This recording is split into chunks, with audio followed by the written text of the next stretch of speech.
Hey y'all, welcome to my channel, or welcome back if you're returning. My name is Amy and this is Amy's Lifestyle on Budget, where we do all things living life on a budget.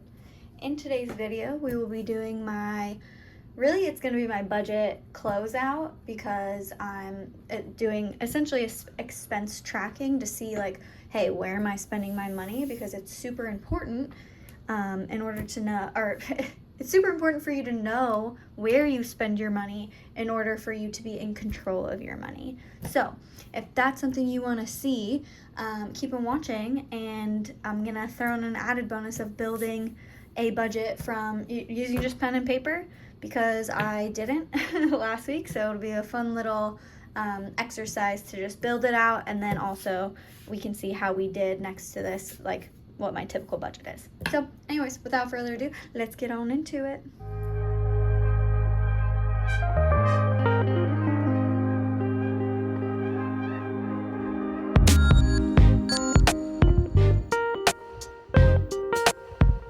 Okay, so for May 24th to June 7th, I'm doing this again as an exercise to show that anybody with a piece of paper and a pen can build out a budget. You start with what your budget period is. Mine, I get paid bi-weekly, so mine currently is bi-weekly, although this is in a period of flux because I just got married. But anywho, normally bi-weekly is my paycheck, so I budget bi-weekly, and then you list your categories. I think a lot of people, at least I'll just speak from my own experience, I struggled with building my categories because I was, watching other budgeters and trying to model my budget off theirs, and essentially all that I guess resulted in was me buying a lot of cash envelopes that I didn't actually need, because the categories just didn't work for me in my lifestyle and my spending. And it ended up resulting in me just changing it up a lot until I found my rhythm and found what worked for me specifically. So these are my categories. I found these categories after a lot of trial and error, but what I recommend you guys to do if you're looking to figure out, hey, what categories are important to me, is first take 3 months of your card summary, your activity on whatever card you use, whether that's your credit card or your debit card or your bank or whatever. Print 3 months of that activity out, and then go line by line and categorize it. So and when you do that, think large buckets, right? So I bucket all eating out as one thing, right? That's just food, that's not groceries. So bucket it as a larger thing, so it's not just, oh, I'm eating out fast food versus, restaurants, which if that is a specification that you need, do it. But generally, just think about what works for you, what your habits are, and then, line by line, go through your history and see how you can bucket things. Because again, it's going to be based on your spending and your activity. And once you have commonalities as you go through your activity, that's where you should, that's how you should create your categories at that point. So that'd be my recommendation. Again, I just rambled. So to summarize, TLDR, if you will, print out 3 months of your history for your spending, go through and highlight line by line, and bucket where you can based on your specific habits. All right, so my categories are, let's do a different color. Let's do this color. And I know you guys are zoomed in, so if that's super annoying, I guess let me know, but I want you guys to be able to see what I'm doing. So my categories are pets, car maintenance, then I've got essentials, and then I've got household. Then we've got Christmas. After that, we have travel. From there, we go to, what is after travel? Why am I brain farting right now? Oh, duh. After travel, we have FabFitFun, which is a subscription service I participate in. Then we have education. From there, we go to clothing. And then we have gift. And these are my cash categories. I don't pull this out in cash. I just leave it in my account and I use my debit card. But then we've got groceries. We've got gas. Then I have food. And then I have miscellaneous. So these are the categories that I found work for me. And once you have your categories, then you can set your budget. So let's pull a different color for that. Let's do our budget in this dark teal color, I guess. So once you have your categories, you can set your budget for each, I almost forgot how to spell budget, for each category, right? So for pets, my budget is $30 every paycheck. Car maintenance is the same, $30. Essentials is $20. Household is $20. Christmas is $75. Travel is $100. FabFitFun is $20. Education is $40. Clothing is $20. Gift is $10. Groceries is $200. Gas is $60. Food is $50. And miscellaneous is $20. You might be asking yourself, well, how do I get these numbers, right? When I did my 3-month look back to see what my spending habits were, I also saw what the average monthly spend, or really I did it by month. So like, what am I spending in each category on average? I took that as my first budget and I split it in half. So if I was spending, $50 to $70 on average on my pets each month, then I said, okay, I'm gonna budget $30 a paycheck towards my pets because I want to make sure that I'm budgeting enough based on my spending. The second thing you have to consider is, okay, how much money do I make, right? So I know that this amount tallies up, so I guess I should say this amount here tallies up to $365. And then if I add in, that's $365, $465, $565, this makes $625, right? $565, 40 makes $605. I don't know, I'm getting a calculator. I don't know why I'm trying to be better than I am. 365 plus 200 plus 60 plus 50 plus 20 gives me $695. So I know that this is $695. And that means for me, this $695 was part of what I make in a paycheck. So when I think about my paycheck, right? So I make $2,188 a paycheck.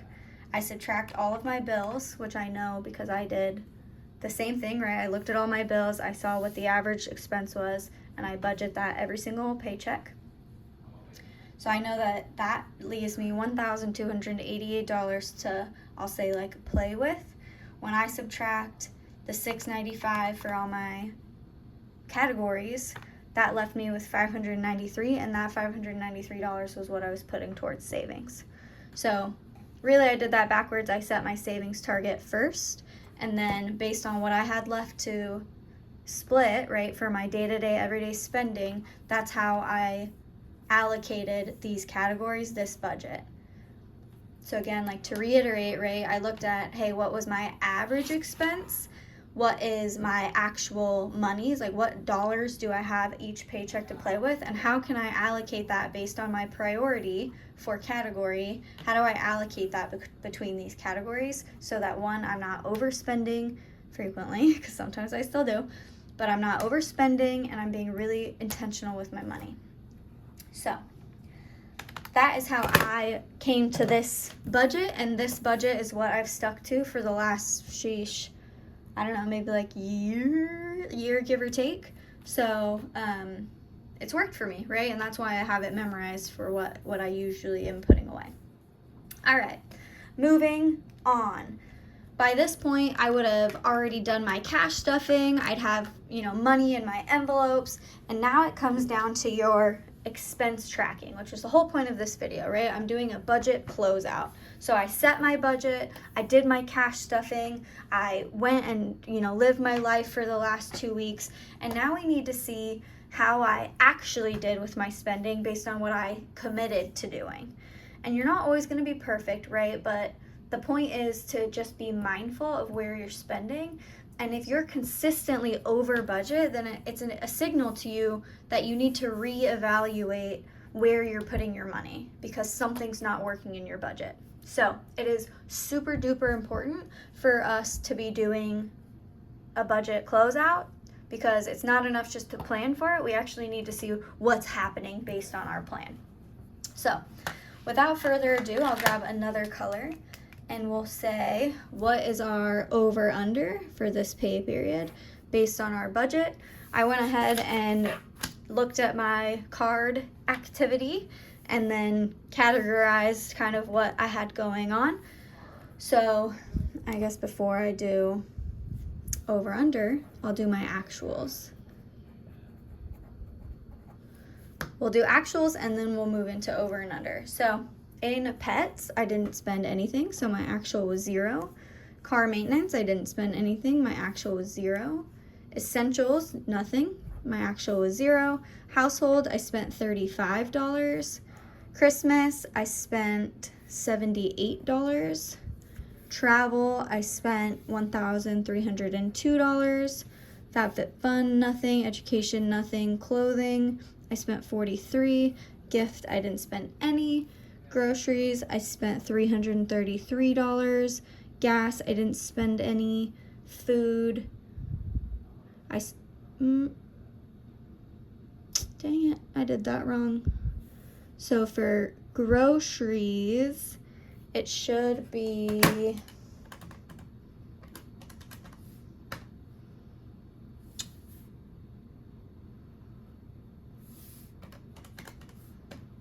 $362.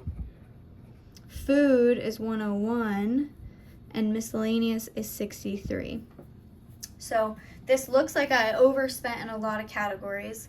What I didn't picture here is that every time I budget and cash stuff in this top section of envelopes, and then let's say, for example, I don't spend it, that means it carries over. So I may have a higher balance in my envelope than what I budgeted for that pay period, specifically because I want to have enough money so if I do go over budget, I should have enough to compensate. So in this case, in some of my envelopes, I'll need to clear them out, right? So what that looks like is I will grab my envelope and for the categories that I have cash stuffing, then I need to go and potentially pull money out, right? So I budgeted $20 for household. I spent $35. So I need to go and take $35 out of my household envelope, if I have it, and I need to take that and put it back in the bank, right? So I have $40. That satisfies the $35 that I spent, and I'm all good because I had the money. Christmas, I budgeted $75, I spent $78, so I need to take $78 out of Christmas. I've got 50, 60, 70. I'll do 80 because I don't have ones. So $80 out of Christmas, going back to the bank.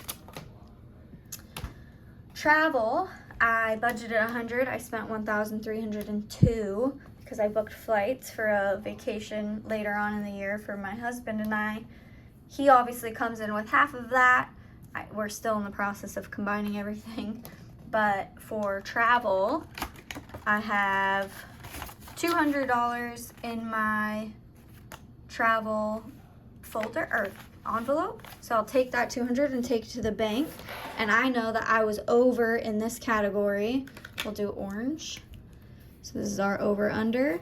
I was over in this category by $1,102.